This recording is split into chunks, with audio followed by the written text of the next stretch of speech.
Good afternoon, ladies and gentlemen. Can you hear me? I'm sorry, I have to keep asking this question.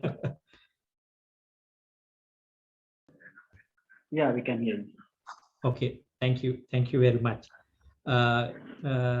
Ladies and gentlemen, you all are warmly welcome for the second joint awareness session organized by the National Chamber of Commerce and the Department of Commerce. As we all know, we are in a very challenging times. So sharing and experience and empower each other is very much important at a time like this. So purpose of this type of webinar organized jointly with chambers and the department is to support the business community in Sri Lanka at this difficult juncture. And we would be delighted to see if anything coming out of this session and the exporters get some knowledge and understanding and empower through their business during this challenging time. It would be most important for us.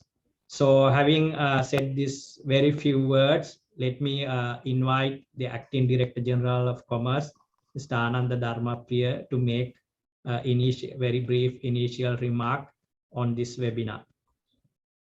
Please. Yeah. Thank you, Mr. Samantha Jasekara. Good afternoon to all of you. Mr. Bandul Disanayak, Secretary General, National Chamber of Commerce of Sri Lanka, dear participants, ladies and gentlemen.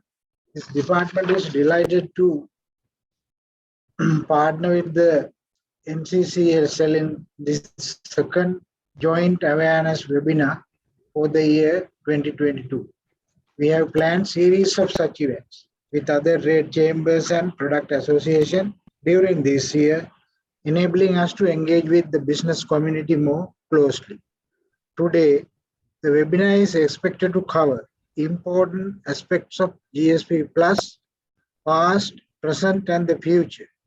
Given the very competitive world trading environment, it would be very much important for the businesses to have an overall idea on the benefits, prospects, as well as challenges of these arrangements to engage in international trade effectively.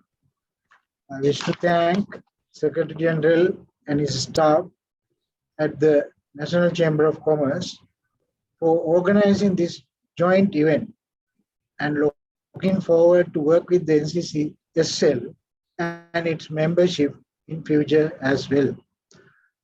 Two presentations from the DOC will provide you the information on this topic in more details during this limited time.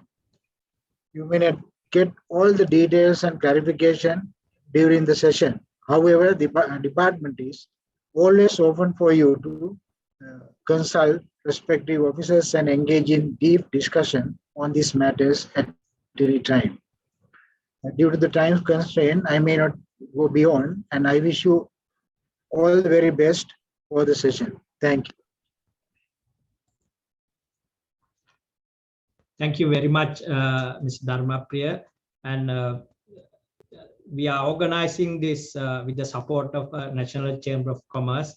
So without them, I don't think this would be a success as this today. So let me invite the Secretary General of National Chamber of Commerce, Mr. Bandula Disanayaka, to say a few words before we starting officially of this webinar. Mr. Disanayaka, please. Thank you, Mr. Vijayasekara. And I would like to take this opportunity to thank Department of Commerce, headed by Director General Mr. Ananda Dharmapriya, for providing us this guidance and facility for business community to get to know, especially about GSP Plus. Actually, this is a very, as already said, this is a very turbulent time for us. And all we have to do is looking and supporting the businesses to progress in this difficult time. So we wholeheartedly thank Department of Commerce for always being available for this task. And at the same time, I would like to personally thank two of our presenters today, Mr. Somasena Mahadivulweva, Director of Commerce, and Ms. Shriyani Aryaratna, Director of Commerce again, and the challenging the moderator. It's a challenging task today. The moderator is Mr. Samantha Vijayasekara, Director of Commerce. And we would like to welcome all the participants for this and thank all the participants as well. And let's proceed without taking much of your time. Thank you.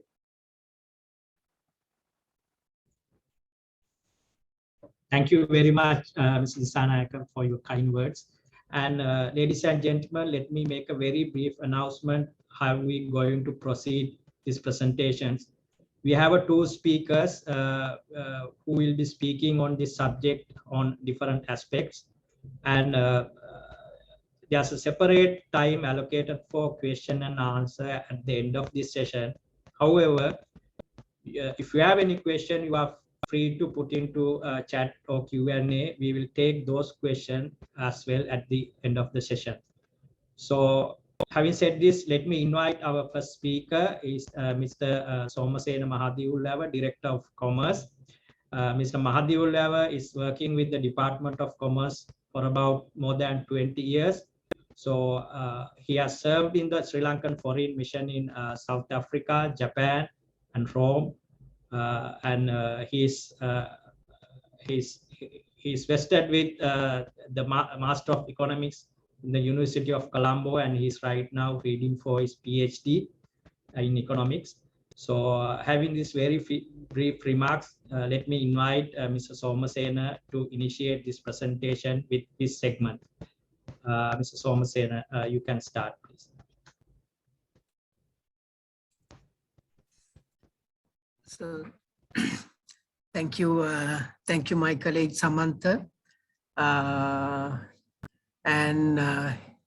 Yes, as it was mentioned, the presentation, I will begin firstly with the the general introduction of the GSP schemes and the current status of the EU GSP plus scheme as well. So then my colleague Ms. Shirani, she will she will cover the particularly the current performance, particularly the utilization of GSP scheme, and then later I may take the floor just to the share the information among the audience about the future GSP, the new GSP cycle, to be implemented, and then what would be the status of the GSP plus facility there in the current cycle. Then at the end, my colleague Ms. Shirani will take the floor again, just to actually give you more very practical aspect of the not only exporting under the GSP, EU GSP to the European Union, but also just to give you very general aspect of Sri Lanka's export and what sort of the information which actually our exporter should know very much in particular. So then I will then go ahead with my presentation. Just give me 1 second just to share my screen.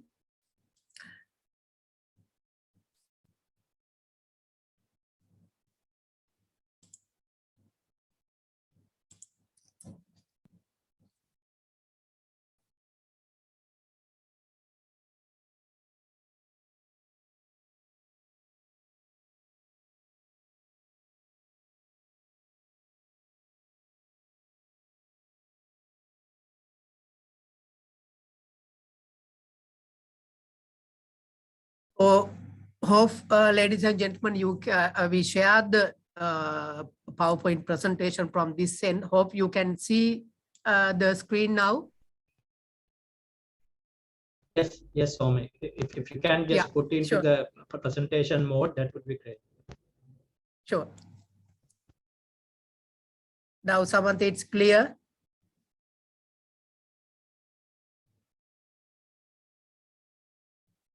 You can go ahead. You can go ahead. Okay, thank you. So as this is our topic today.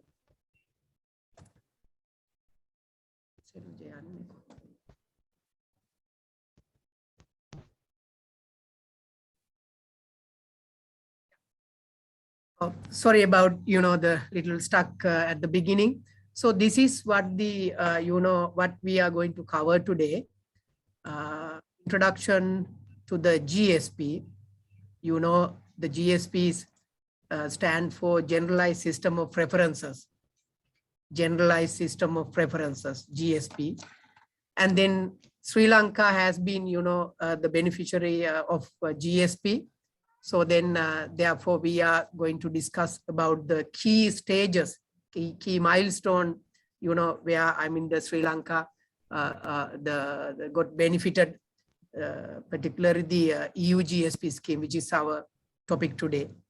And then the criteria, ladies and gentlemen, we must know, we must be very much actually clear about the criteria for EU GSP plus scheme. So this is our very fine, the refined topic today, GSP plus scheme under the current GSP scheme. And then Sri Lanka's GSP plus performance utilization in terms of, our export figures. So as I earlier mentioned, my colleague will cover that part. And then there is somewhat risk on Sri Lanka, the current, the benefiting from the EU GSP plus, the scheme. So then we will explain later actually what sort of associated risks are there with regard to the current GSP plus scheme. And then EU new GSP cycle, as I said that at the beginning, there is a new cycle to come with the GSP plus scheme. It is not very much clear what sort of a cycle is, what sort of, the rules and regulation would be there, but actually we have the very general idea. So what would be the benefits, what would be the requirement, etc. for Sri Lanka and other GSP benefiting countries. And then how to enjoy the EU GSP plus concessions, of EU's, particularly under new GSP cycle. And the challenges, which including Sri Lanka, will be, the facing under this new GSP plus scheme.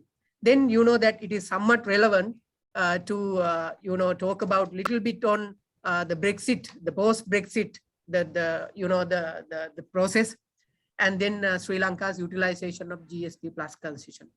The other important aspect, as I said earlier, my colleague is going to, cover that aspect as well.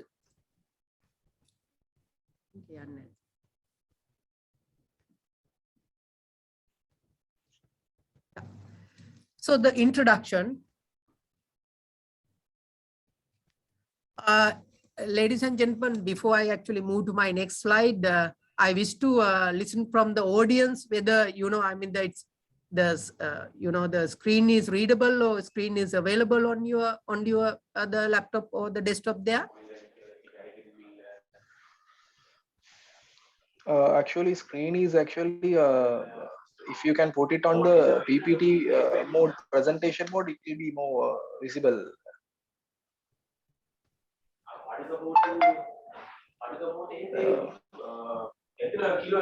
Presentation download කරන්න මේකට යන්නේ නැතුව.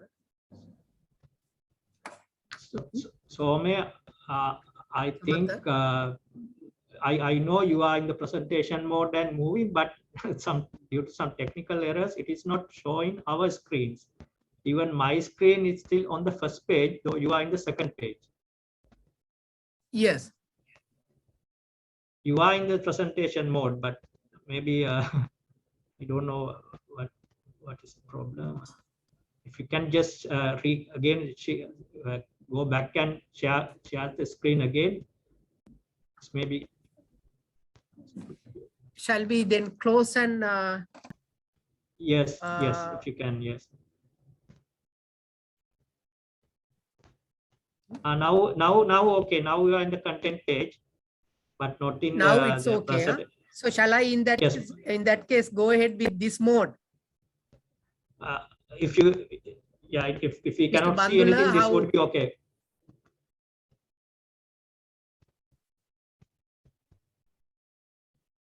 Mr. Bandula, how this mode would be all right? Or I think it's okay. Now it's, yeah. okay. So then I will go ahead with this mode. Yes, Yeah. yes, please. Yeah.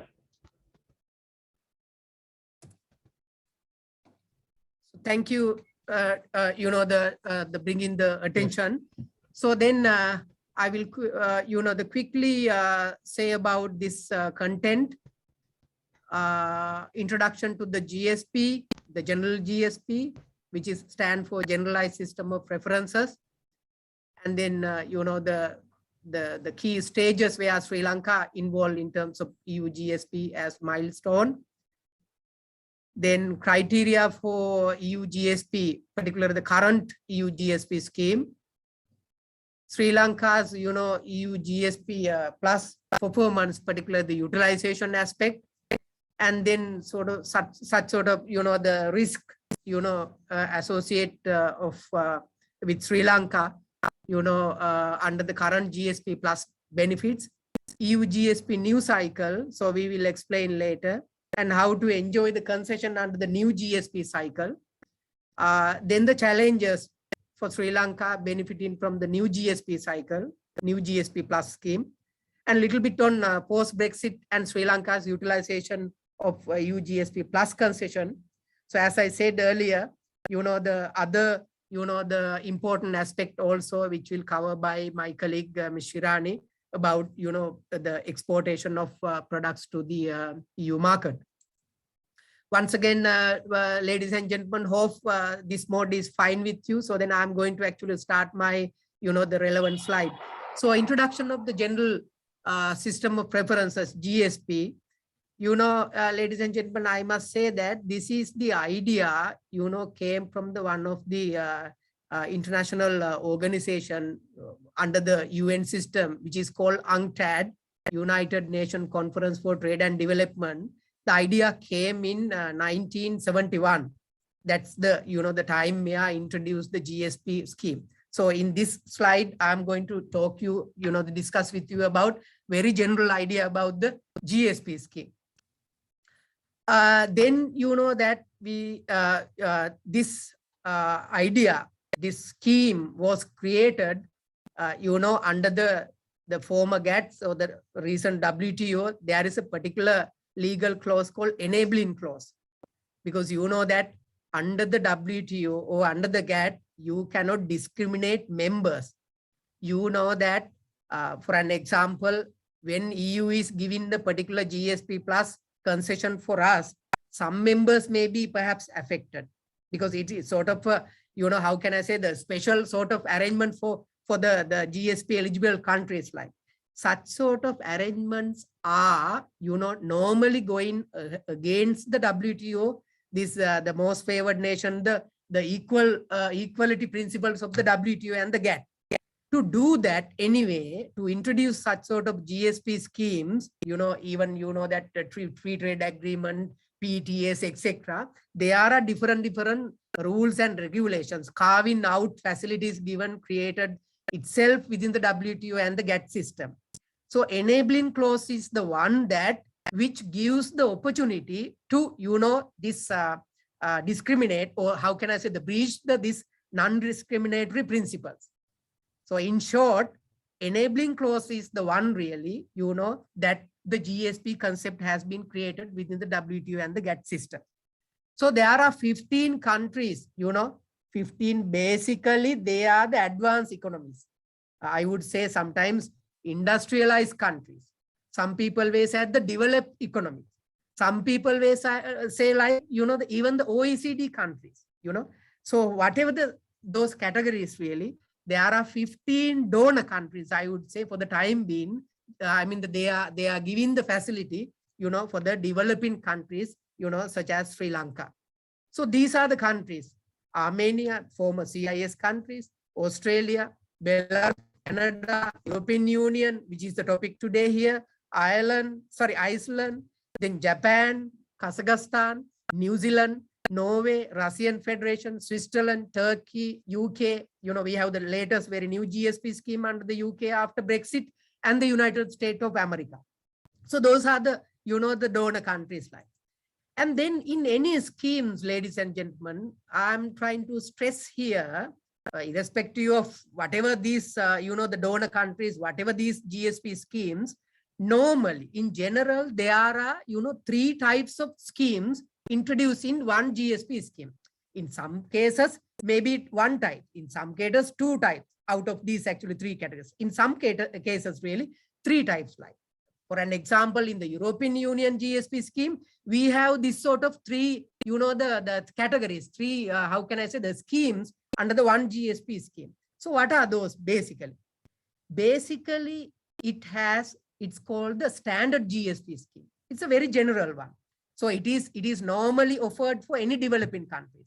Standard GSP, later we will discuss about what are the criteria. So as long as you qualify for that particular general criteria, so you will be able to enjoy the standard GSP. What will happen under the standard GSP? There are duty benefits, but not very much attractive.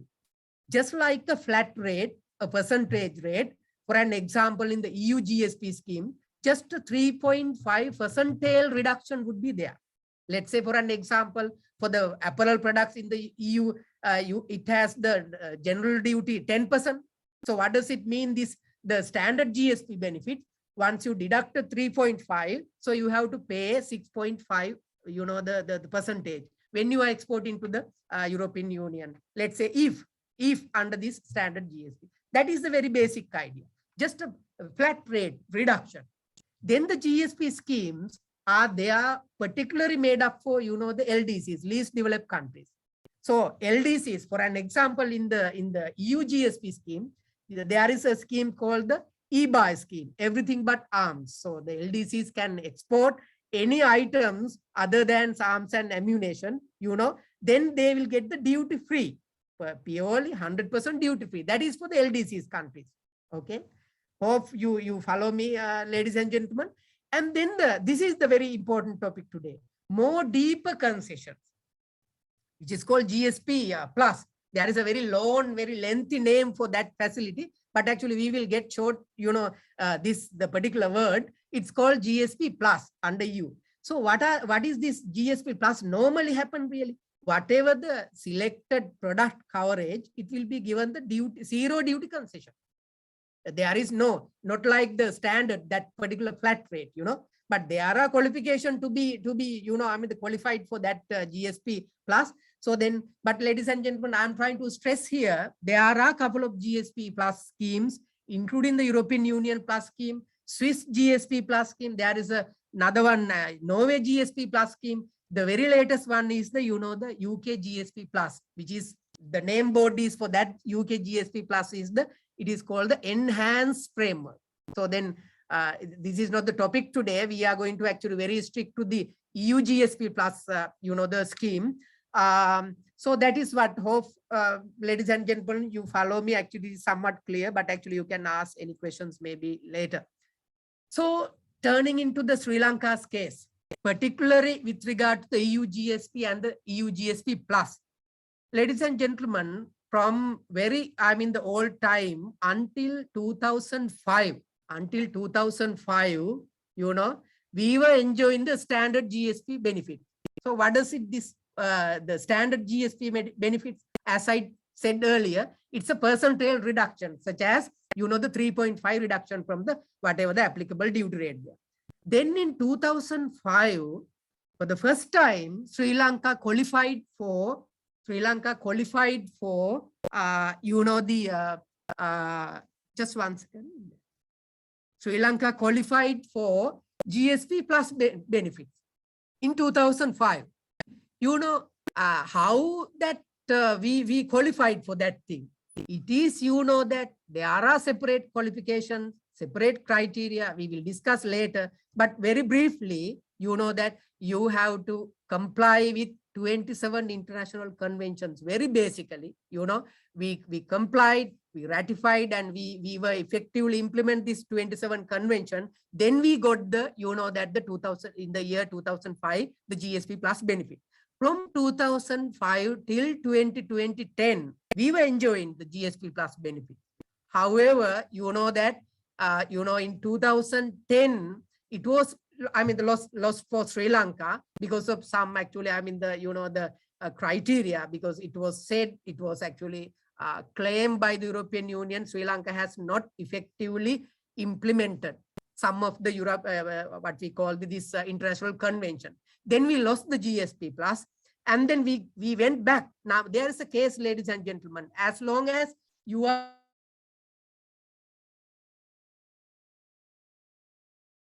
within the GSP, if you lose the GSP, automatically go back to the GSP, the standard GSP. That case happened to Sri Lanka in 2010, but there are other criteria as well. However, 2010, we actually got back, we went back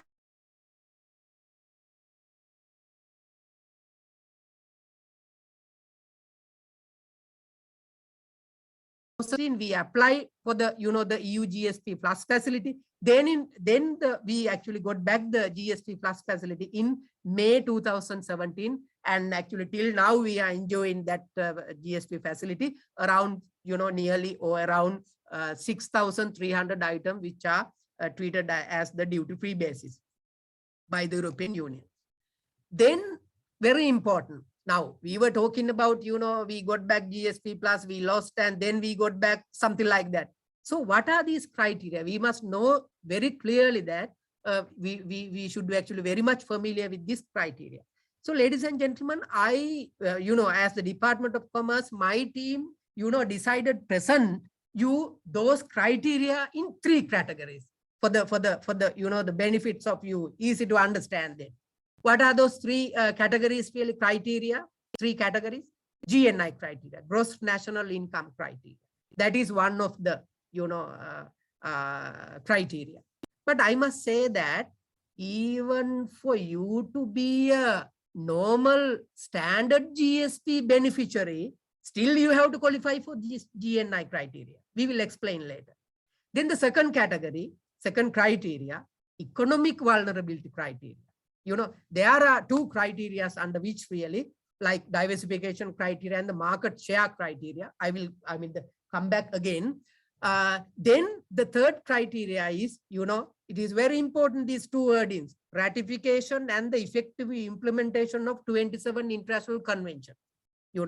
So then just to give you a little bit more, what is this GNI criteria?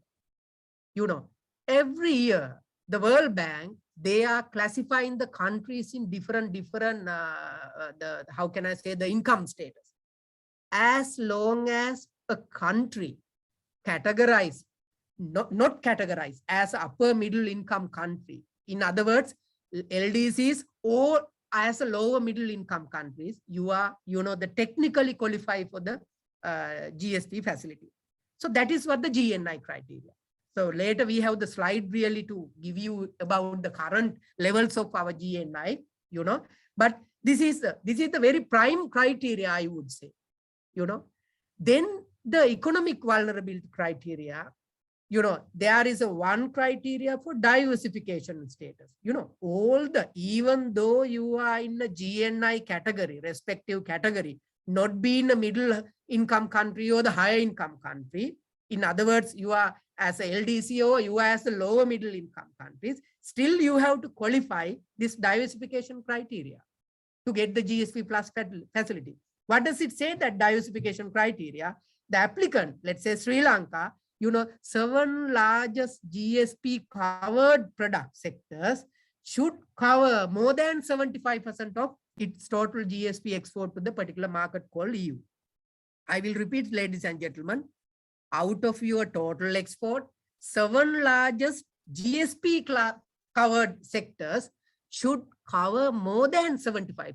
So there is a very, very good actually rationale there, because as long as your products are diversified, only you will be able to, apply for the GSP criteria under the vulnerability criteria. if your products are not in that category, I mean, you will not be able to apply. Then the second category is, the second criteria under the economic vulnerability criteria is that the market share. So what does it say? That your GSP covered, I mean, the Sri Lanka's GSP covered imports to the European Union, it should be, not less than 6.5. This is actually time to time change in it's been actually decided time to time by the European Union. But actually, this is the very general, the market share criteria being introduced by the European Union, which is a 6.5. Out of this total EU's imports from Sri Lanka. So that is called the market share criteria. Then, ladies and gentlemen, the last criteria is the very important criteria, ratification and effective implementation of the 27 international conventions. So that is the, actually, I mean, the sometimes most hot topics also when you speak about the GSP plus convention, plus facility. So that is the those are actually, I mean, the basic criteria. But ladies and gentlemen, for the interest of the time, so then we will come back to those criteria in the next slide. But actually, given this sort of the very general introduction to you for the time being, I'm going to actually give the floor to my colleague for her to focus on, to enlighten you the the current GSP, how can I say, the utilization and the GSP performance of Sri Lanka. But ladies and gentlemen, don't worry, we will come back to these criteria in detail, in a later slide. So thank you for your attention. So then I hope to come back, and then now I will actually give the floor to my colleague, Ms. Shirani. Yes, Shirani.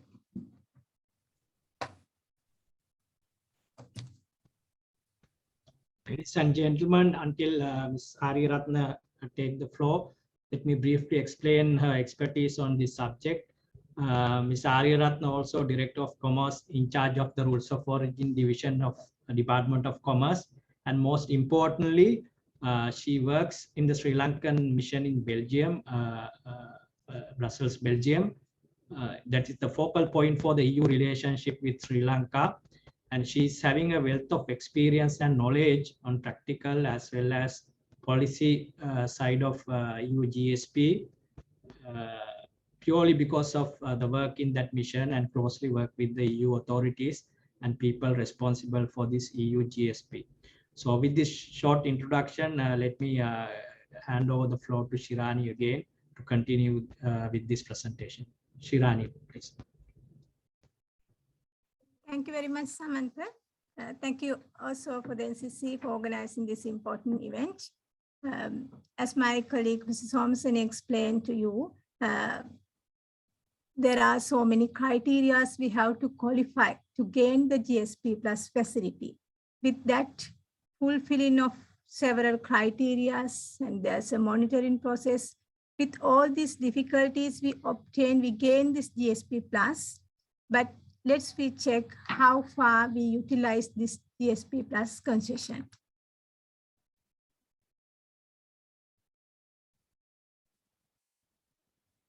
I will briefly explain on how we can calculate the GSP plus utilization. Then Sri Lanka's utilization of EU GSP plus facility for several years.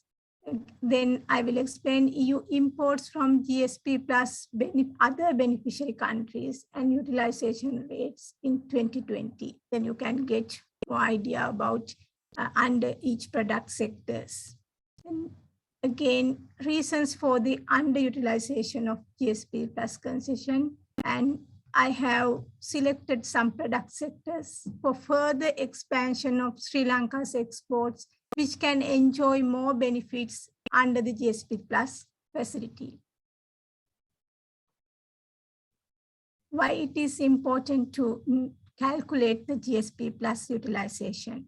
When we export to EU market, while we are enjoying the GSP plus concession, but all existing GSP eligible exports to EU are not utilizing the GSP plus concessions. How we calculate this utilization rate? We take value of exports utilizing the GSP concessions. We call it as actual GSP value. Then we have to divide it from the value of exports eligible for GSP concessions, called as eligible GSP, then multiplied by 100. With that calculation, we obtain these figures.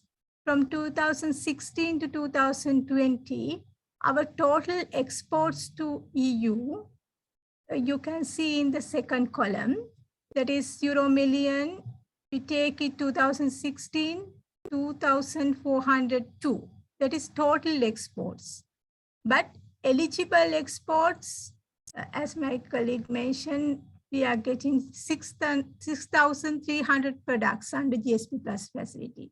Therefore, eligible exports out of from this total exports, that is in 2016, 2030 value, euro million. In 2020, it was 1,753. That is because mainly in 2020 values, it didn't cover with the UK figures.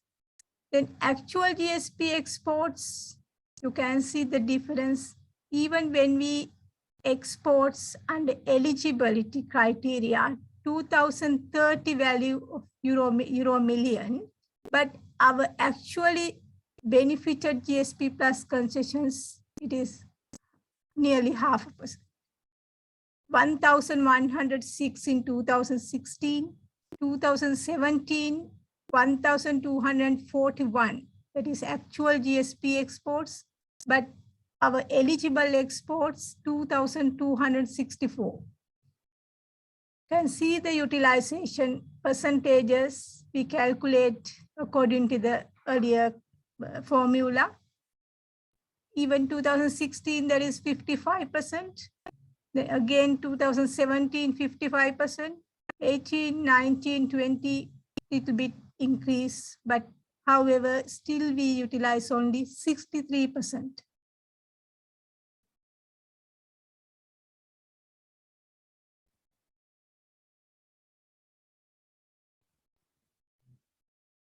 Let's check about the sector-wise utilization.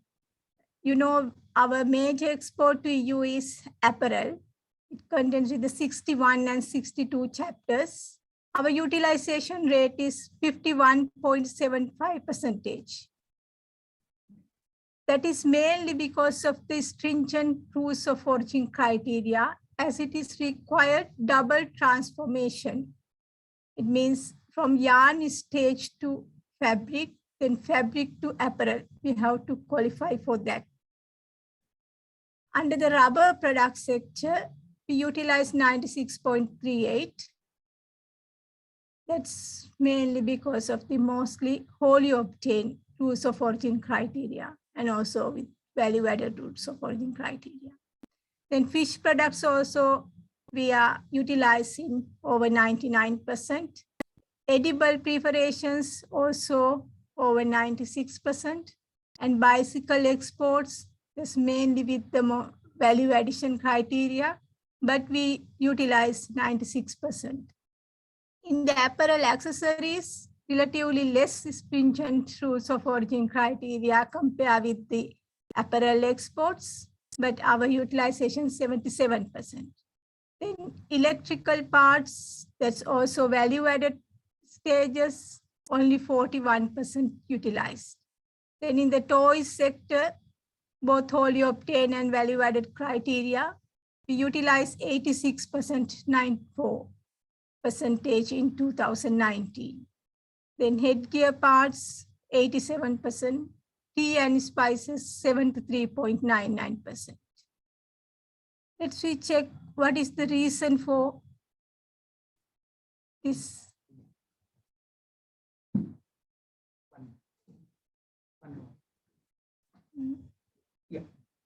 Yes, reason for underutilization of GSP Plus concessions. As I tell you, there's tea and spices. Those most of the HS codes under this sector already MFN duty is 0, which makes exporting under GSP is unnecessary. But those are eligible, we are not utilizing because anyway, third country duty also 0 duty. Most of the non-qualifying with rules of origin criteria, as I explained previously, that double transformation criteria is necessary for the apparel sector, which is 62% of Sri Lanka's GSP eligible exports to EU are garments.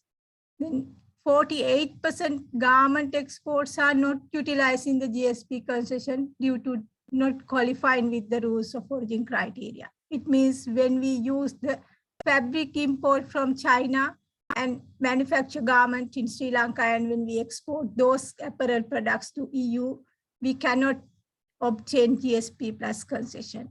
That's why mainly our utilization ratio is very low.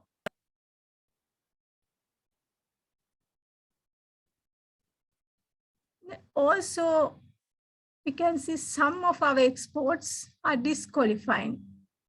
Then some GSP eligible export consignments rejected at the EU border due to non-qualifying with the proper health and safety standards regulation of the EU.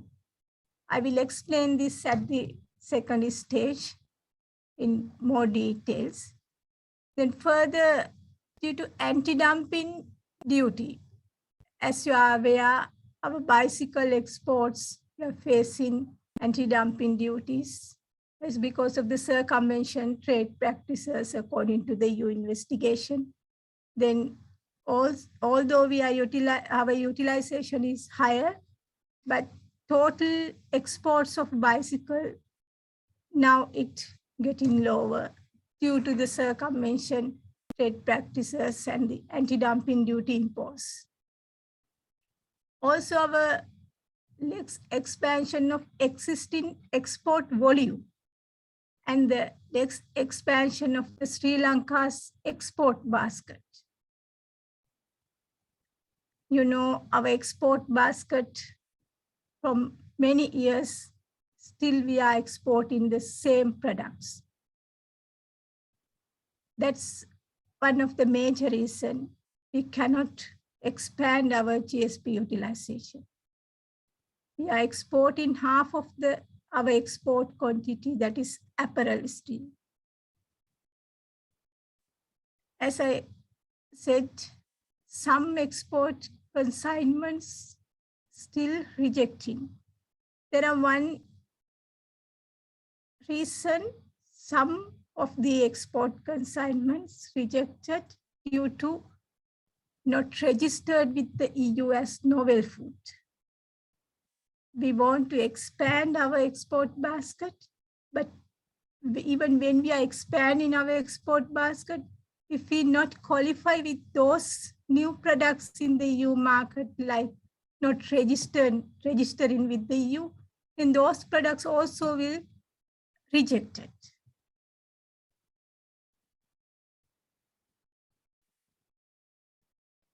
What is this novel food?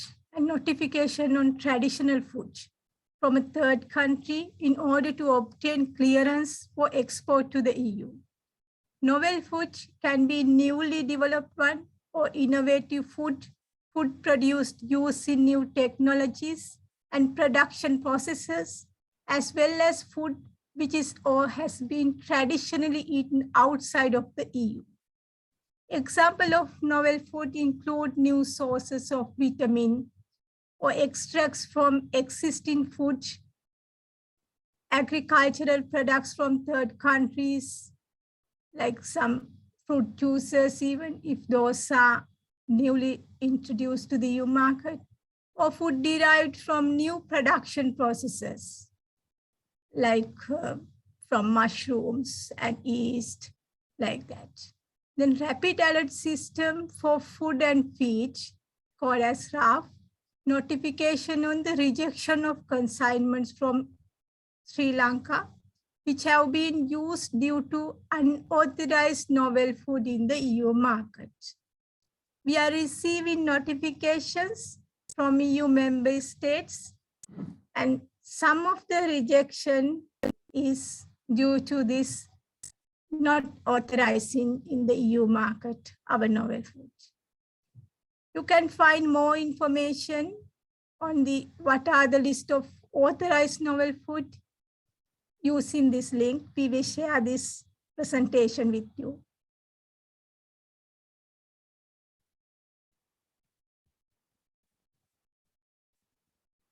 The e-submission system is available with the Directorate General for Health and Food Safety, called DG Sante. They allows the applicants to submit their application with the novel food application and the traditional food notifications, because sometimes we use traditional foods, but those are new for the EU market. Then we can use this traditional food notification to them and new applications for the novel foods. The applicant has to create or use an existing EU login account in order to access the system for e-submission. With this link, you can create your EU login. Then after that, applicant will be notified by email each time there are any progress made in their application. Then guidance on the preparation and presentation of an application also available with this link. And administrative guidance on the submission of application also you can find with this link. I hope this will be useful for our exporters to know about this registration and getting authorization.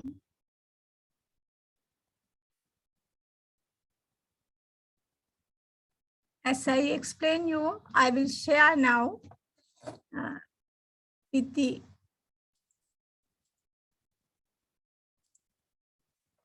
other countries, how they are utilizing the export EU GSP plus concessions in the EU market.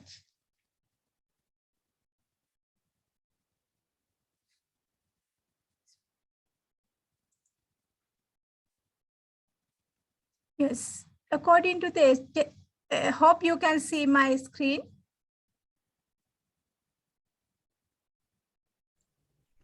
Can you see the screen? Yeah, okay. This is EU imports in $1,000 from GSP plus beneficiary countries and GSP plus utilization rates in 2020. These are, I have taken some GSP plus beneficiary countries. You can see it, including Sri Lanka, Uzbekistan joined with the GSP plus recently last year. According to the HS section, the HS section 1, product description is live animal and products.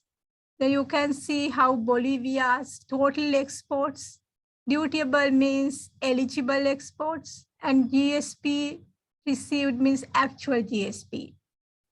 Dividing these two, we have calculated the GSP utilization.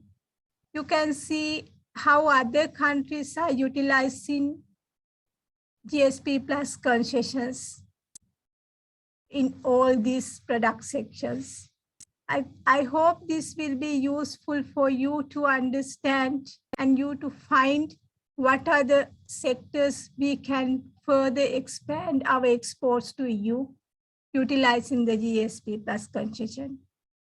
Pakistan, Philippines, those countries also having the same resources and how they are utilizing GSP plus concession and what is the EU total imports from other countries. We will share this information with you. Also, I will share with you applicable MFN duties. Then you can get an idea on what is the margin of preferences we are getting when we export to EU with the GSP plus concession. This is value in euros in 2018 because of the COVID situation, and this is the normal scenario before the COVID situation, how EU imports from the world and EU imports from extra EU, because Sri Lanka is extra EU country. You can have an idea on how much EU imports from extra EU countries. You know, GSP plus, we are getting among 9 beneficiary countries, but other countries, they have to export within this range of the duties. Some countries, they have other preferential arrangement, but mostly EU imports that is coming under this MFN duty. While we are getting zero duty benefits, then you can have an idea what are the product sectors we can further expand our exports utilizing this GSP plus concession. How difficult is we obtain the GSP plus benefit, and if there is any opportunities to expand your production and having an idea with high margin of preferences, then your product will be more competitive in the EU market. What are the highest margin of preferences we are having? That's, you can see, especially in the processed food sector, that is around 20%, more than 20%.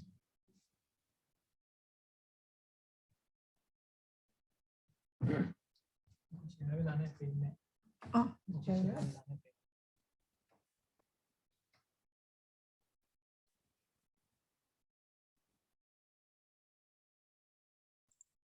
Sorry, we got to know you can't see this schedule.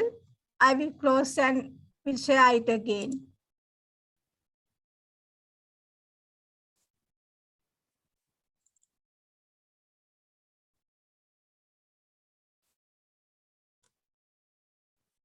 Can you see this table now with the yellow color, highlighting yellow color, and the we can see GSP plus, yeah.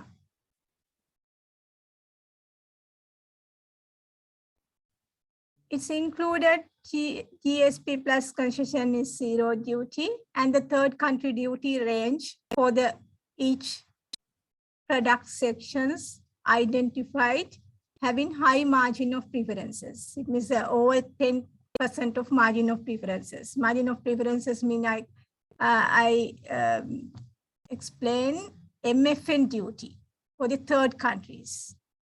GSP plus countries we use while we are exporting with the zero duty, and other countries 10 to 22% for the fish products.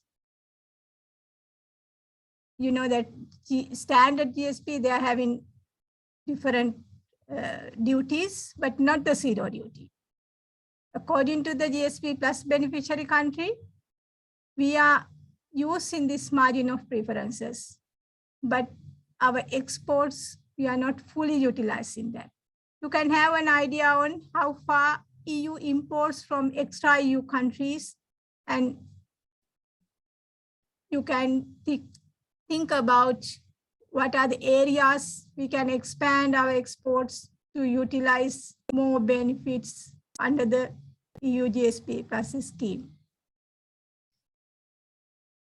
With that, I will stop here and I will give the floor to my colleague, Mr. Somasena, to continue the presentation.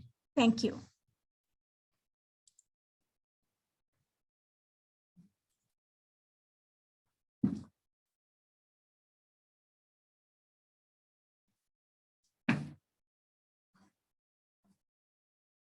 So thank you, ladies and gentlemen, for bearing the time with us. And I must thank to my colleague, Ms. Shirani as well, giving the, the inputs and the information information for the, the current utilization levels of Sri Lanka and related important trade data as well.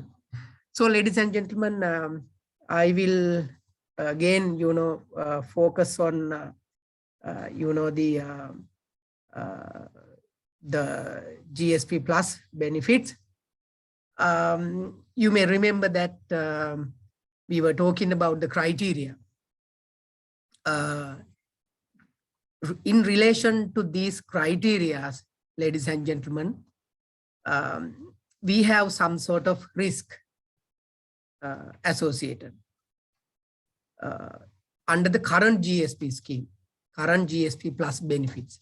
So one risk would be that if Sri Lanka is, exceeding the particular level of GNI, gross national income, as classified by the World Bank, consecutively for 3 years,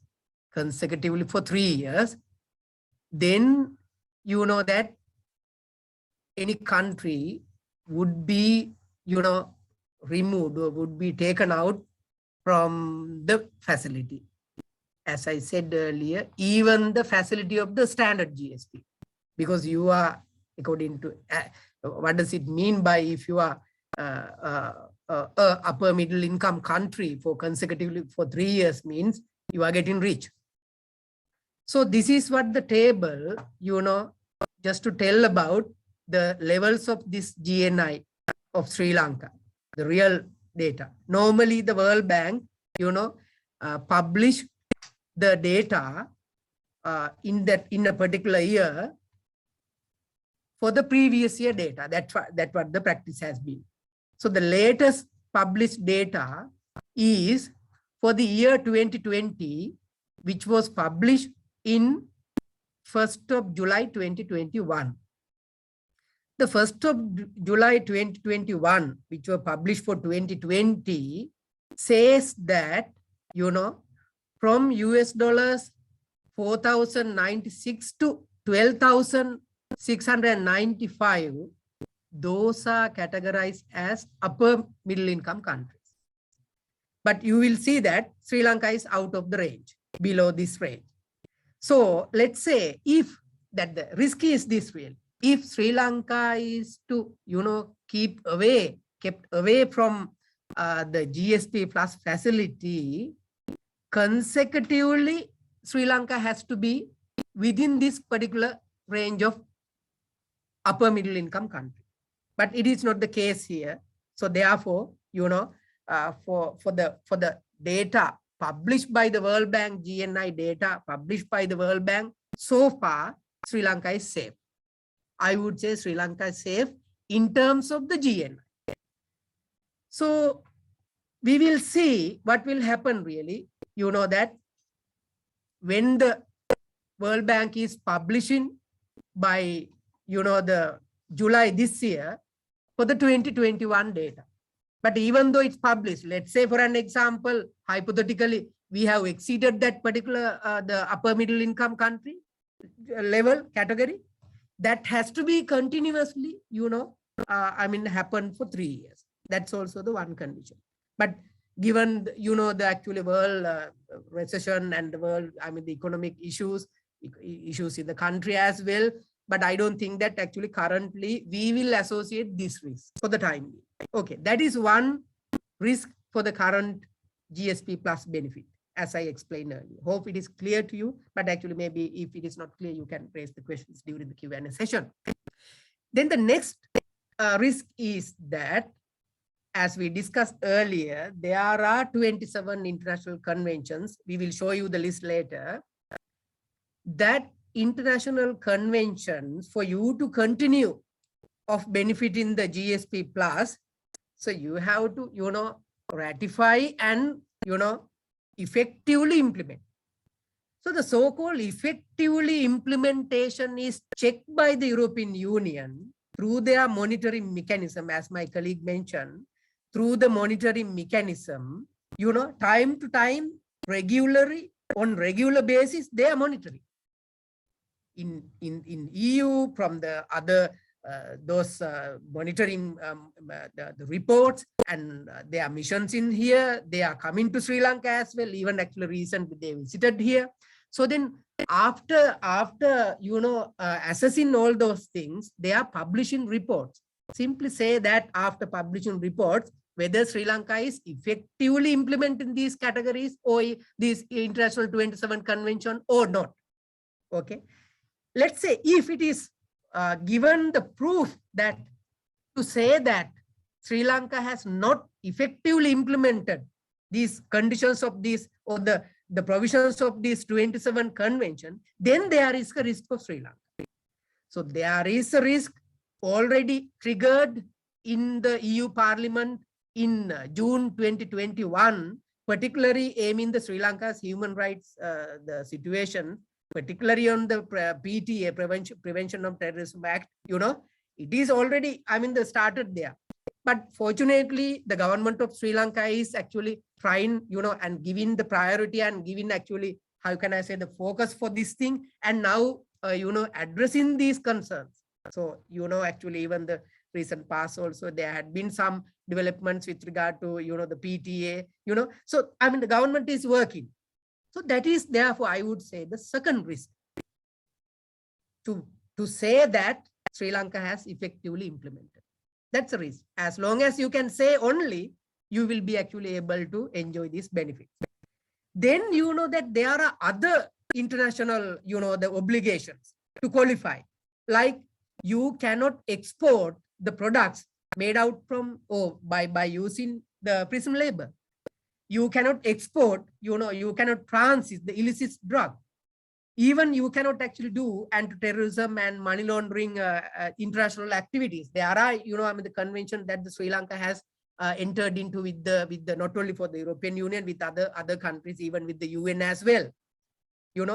Then the other important thing is that the fisheries convention. There are regional fisheries convention, mainly the IUU fisheries. What does it mean by IUU? Illegal, unreported, and unregulated fish. You may remember that Sri Lanka got the fish ban somewhere 2013, 14, you may remember. So if you triggered again for a IUU fish or IOTC, India Ocean Tuna Commission, any sort of the, how can I say, with the proof, or if you, actually the practice any unfair trade practices, then you will be, kept away from the GSP plus, not only from the GSP plus, even from the standard GSP. So ladies and gentlemen, we have to be actually, very much concerned on those things. The current risk that we have, associated. Just to recap, GNI, international convention, effective implementation, there is a monitoring mechanism. You have to satisfy those conditions while, actually satisfy the other, the conditions as well, particularly these fisheries related conditions. Fortunately, Sri Lanka is actually not, how can I say, has any records for the prison labor, the illicit drugs and that sort of things. So we have to be very much concerned on this IUU fisheries matter, as already actually we how can I say, we were with the IUU fish ban. Okay. Then the, how can I say, the I am turning gradually to the new GSP cycle. So far, my colleague Shirani and myself, we were trying to say the current status, performance, criteria, how to, what sort of risk are there. All those were, on the current GSP cycle. Now there is another development with regard to EU affairs, EU policy. My colleague will say very much because she was actually working there. There is a new GSP cycle, including the GSP plus facility. There is a cycle to come. What does it, this cycle? Normally, the European regulations on GSP, it comes like the 10-year slab. Okay. So then the current cycle, which we are in, it started somewhere in, 2014. It will ended up by December 31st, 2023. So the new cycle is to come. So they are doing their homeworks, preparations. Even Sri Lanka also actually was in the preparation process. Then the new cycle they will introduce. It is to come by beginning of 2024. 1st of January 2024, which will be finished by, the end of 2033. So that is the new year cycle. Normally this in these cycles, before they introduce different kind of stakeholder consultation, impact assessment. They are not actually simply giving those sort of actually new cycles for the world. So they are doing, and we are also actually hoping now. So that sort of things has been happen, and now the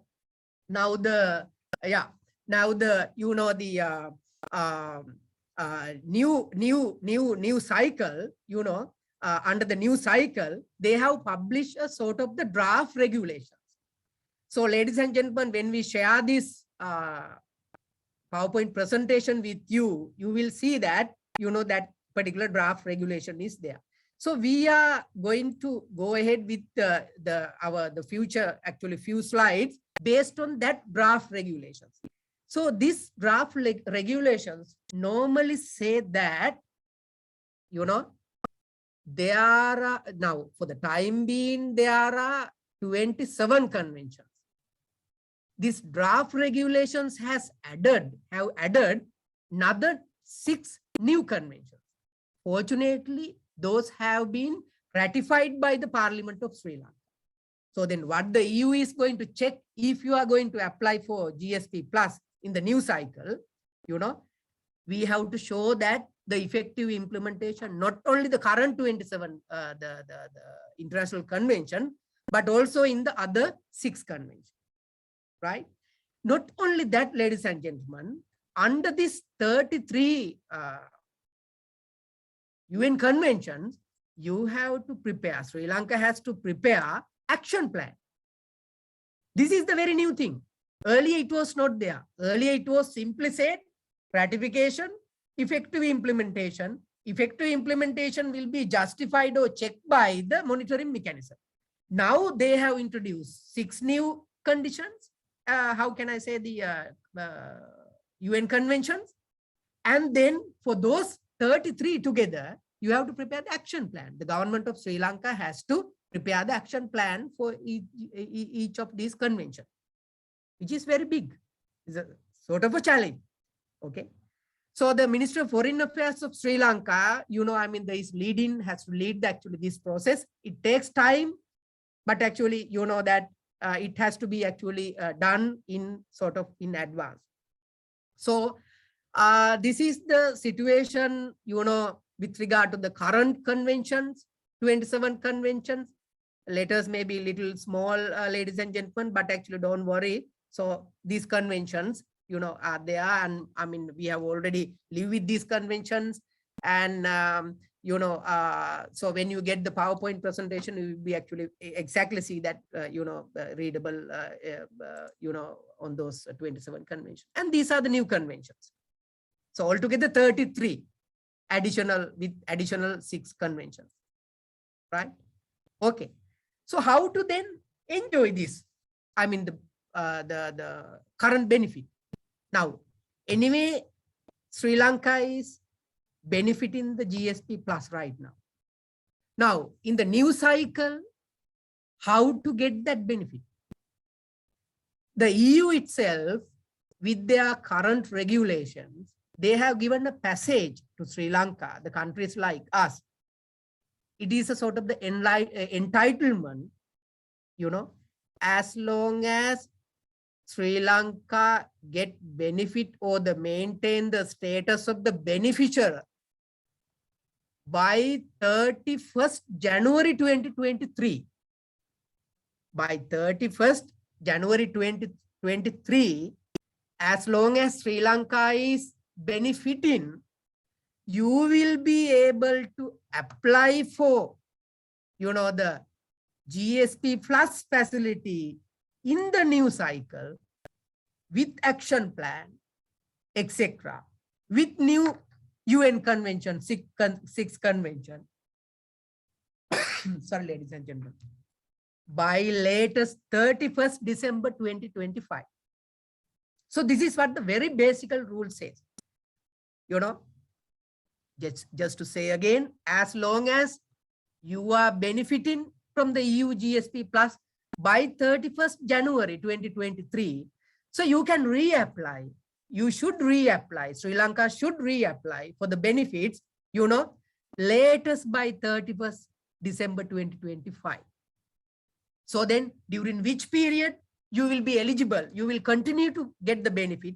Even not only that, there is a preparation process after 31st December 2025. During that preparation process by the European side also, you will benefit.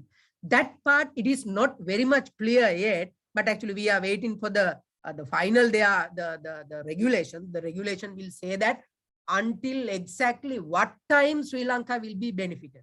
So for the time being, we can say that until 31st December 2025, surely you will get the benefit. Plus that the preparation time as well, which we are giving in the green the colors above. So anyway, ladies and gentlemen, as I said earlier, there is a binding commitment for the monitoring mechanism. Likewise, I mean, right now they are doing. So, and then there are other, I mean, how can I say, the convention also, as I earlier mentioned, particularly the IUU and IOTC.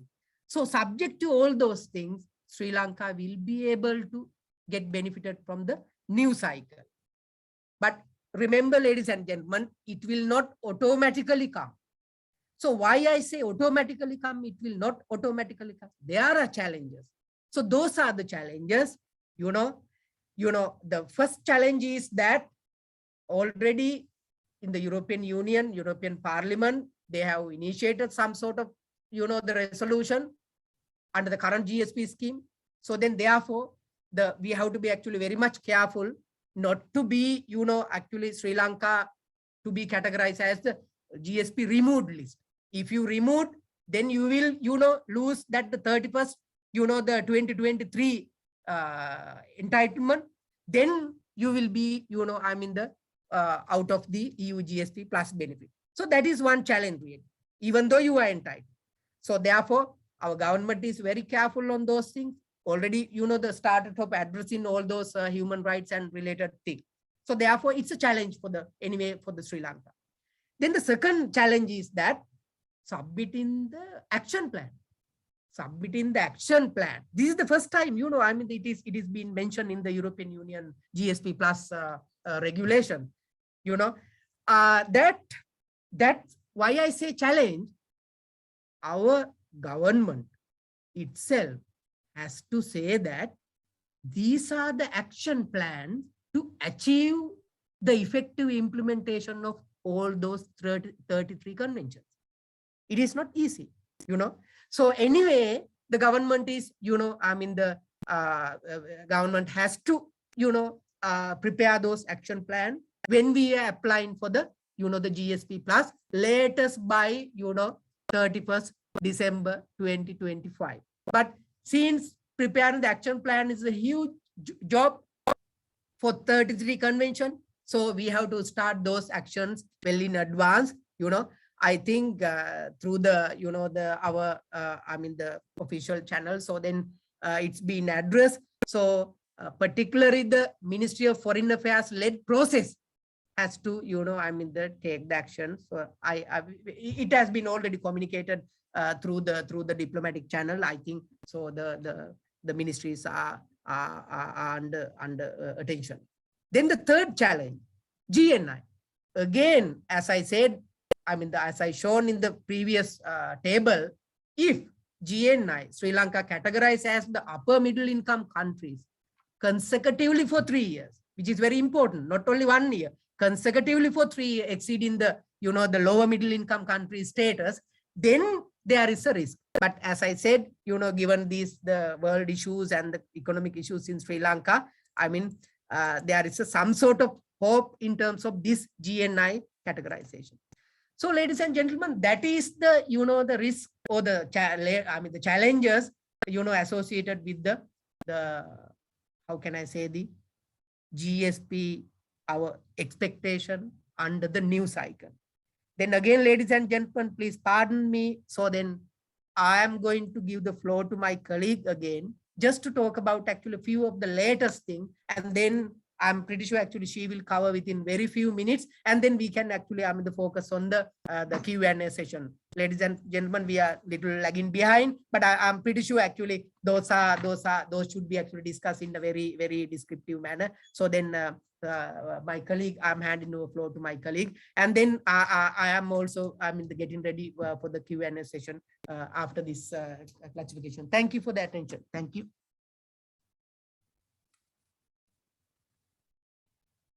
Thank you so much once again. Our subject is past, present, and future of the GSP Plus concession. During that period, we faced for the Brexit. Then post-Brexit, how it affected the GSP utilization and EU GSP Plus concession. United Kingdom left the European Union on 31st January 2020. UK used to be our main importer of the Sri Lanka among the former 28 member states, EU with over 24% share of total EU imports. EU has been Sri Lanka's major export destination with 29.8% total exports of Sri Lanka to the world until 2019, of which 8.4% was exported to the UK. UK was our major market within the EU.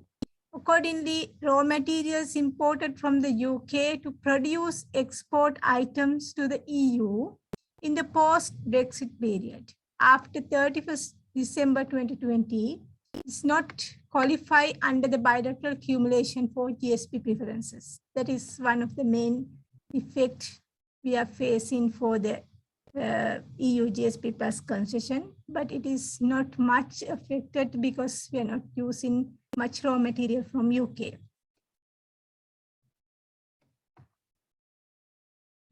Then what are the other important aspects for expansion of export to the EU market? I will briefly point out compliance with the EU rules and regulation. Although we are the beneficiary country for the EU GSP Plus, we have to fulfill the EU rules and regulations. In responses to the EU notifications, previously also I mentioned there are some rejection of consignments. EU provide notifications under RAF and Eurofight. Then we have to respond, we have to take action on these notifications. Focus on the concept of fair trade, organic, zero waste products. There are more focus in the EU side for the circular economy, green production. Those sectors, they are also more focused, and there is an upcoming market for those products. If we qualify with these organic requirements, regulations, and if we can export more products in the fair trade and zero waste, there are more opportunities to expand our exports. Then participation at the trade exhibitions, then contribution to the online public consultations. EU is open for public consultations for their each and every new regulations. We can actively participate, providing our concerns at that stage.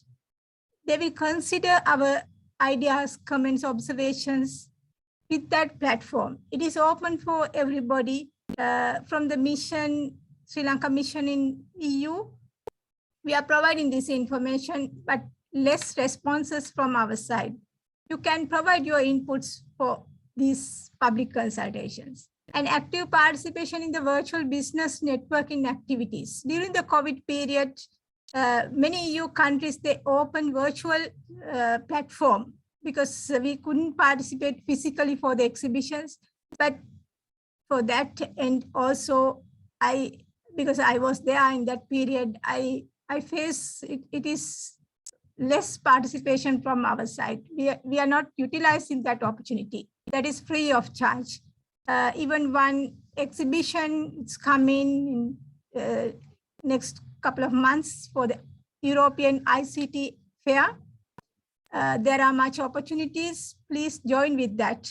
I hope this time also they open for the virtual platform. Then continue follow up with the new trade contacts. Upgrade the product presentation, packaging, labeling standards. EU is much concerned about these requirements. Please follow the regulations, fulfill with that requirements. How to access this information? EU has opened their access to market. You can find more information on with this access to market website. I will just open the website link.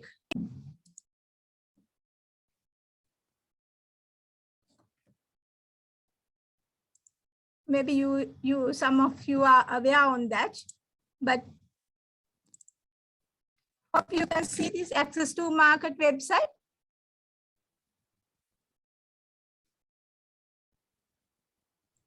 Yes, Is it Shirani, we visible can with- see. Yes, Yeah. yes, we can see. Yes, yes. Then you can easily find relevant information for the duties, rules of origin, then trade agreements, statistics, then what are the other regulation areas. Everything is available under this one platform. This is recently they published and very useful platform for you to obtain it.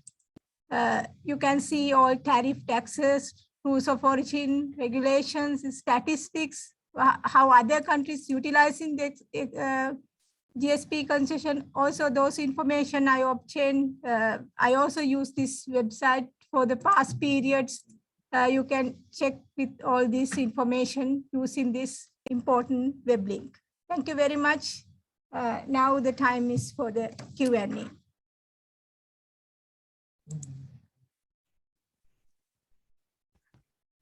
Thank you, Some and Shirani, and dear participant. Let us open the floor for the participant or from the chamber side. If you have any question for the panel, please, this is the time. I'm really sorry for we are overstepping of the allocated time, but you can make use of this opportunity, please.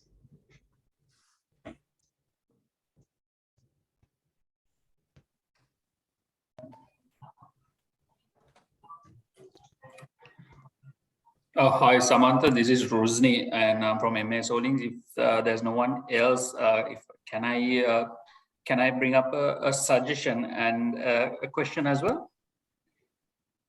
Please go ahead, Rasmus. Yeah. So, like thinking in the apparel perspective, I see that the duty benefit utilization was quite low, and also like when it comes to MAS's duty related discussions, I'm a bit involved in that. And in this, there's one reason why we are not, like as a country, we are not capitalizing it, is the rule of origin, the requirement. So to qualify for that, is it does the fabric and yarn have to come from Sri Lanka, or is it even like within the region? Like we'll say we get it from India and like finish the product here in Sri Lanka. Do we still qualify for that tax duty benefit?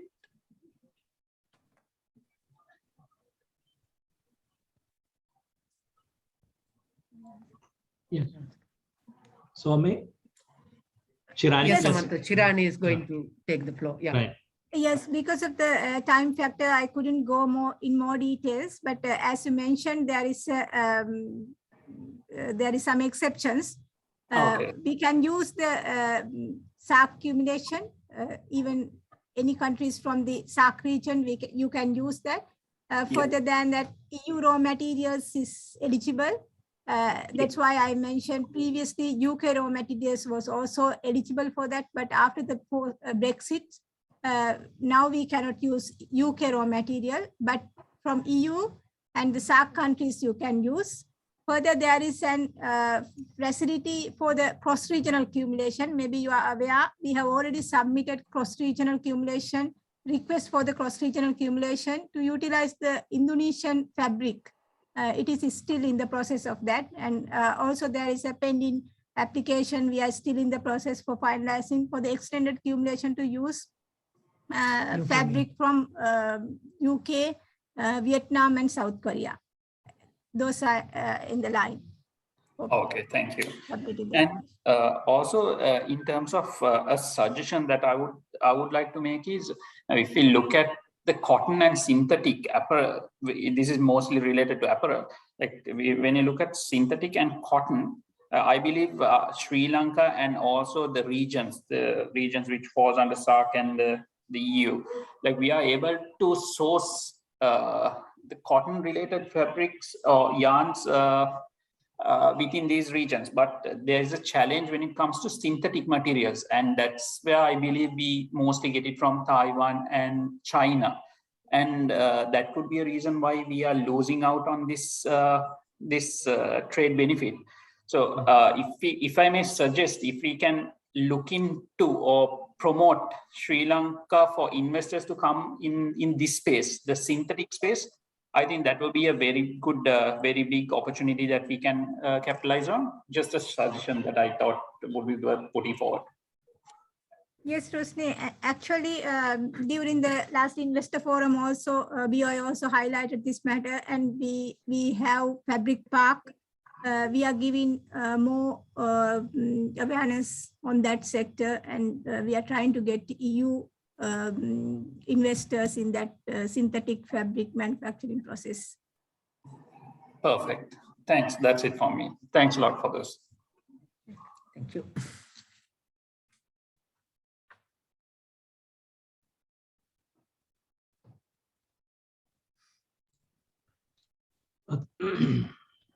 So just to add, Samantha, so after end of this presentation, I think we will share this presentation with the National Chamber, with the view to share with all the participants.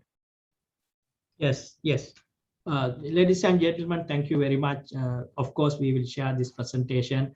And if you may have any question, any technical question, we are open from the Department of Commerce side. We have respective officers in charge of these separate subjects.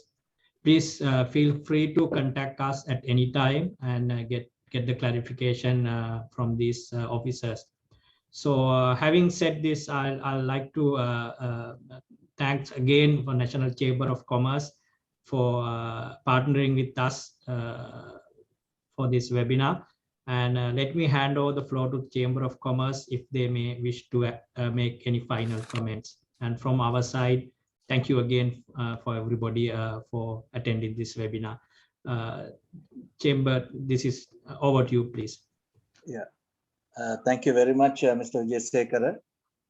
And I would like to specially thank two of the resources also, Mr. Somasena and Ms.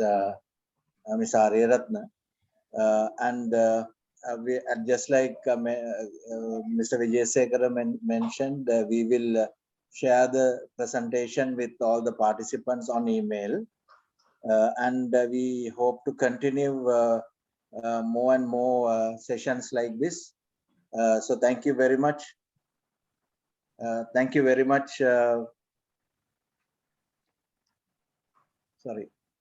Thank you very much for participation, and we conclude here, and looking forward to get more and more sessions with the Department of Commerce similar to this. Thank you very much.